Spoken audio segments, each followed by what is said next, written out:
রিজিকের মধ্যে বরকত দিয়েছেন, দীর্ঘ 1 বছর পর আবার সুস্থতার সাথে এই পবিত্র রমজানের রোজা আদায় করার সুযোগ দিয়েছেন। মহান আল্লাহর দরবারে লাখো কোটি শুকরিয়া। আলহামদুলিল্লাহ, আলহামদুলিল্লাহ।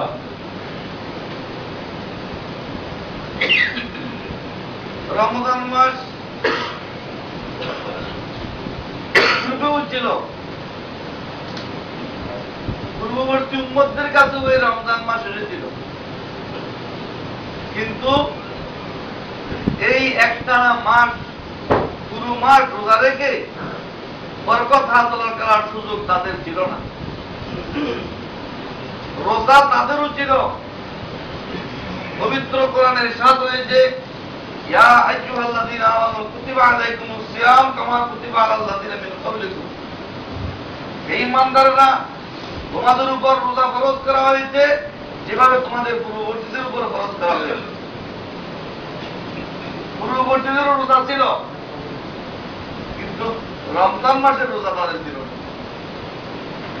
তাদের রোজা ছিল প্রত্যেক মাসের 13, 14, 15 করে আলাদা আলাদা প্রতি মাসে রোজা রাখতে হতো।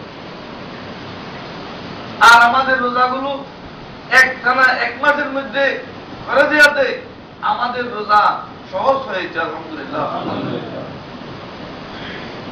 আমাদের জন্য একদিকে রোজা সহজ করে দেওয়া হয়েছে, অপর দিকে রোজা সংক্ষেপ করা হয়েছে। তাদের রোজা ছিল কথা বললে রোজা ভেঙে যেত, রোজা রেখে কথা বলার সুযোগ ছিল না।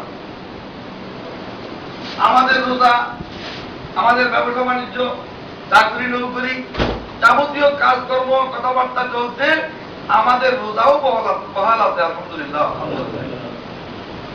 আর তাদের রোজার মধ্যে কথা বললে রোজা ভেঙে যেত। আমাদের রোজা সংক্ষিপ্ত সময়ে, সুবে সাদেক থেকে সূর্য অস্ত পর্যন্ত।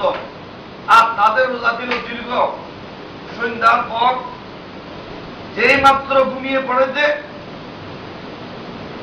খানা খেয়েছে, পানাহার করেছে কিনা সেই প্রশ্ন নেই, সন্ধ্যায় ঘুমিয়ে পড়লে ঘুম এসে গেলে রোজা শুরু হয়ে গেছে। সুবহানাল্লাহ।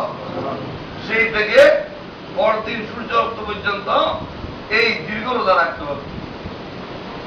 আর আমাদের রোজা সংক্ষেপ হয়ে গেছে, রাতের শেষ ভাগ থেকে রোজা শুরু।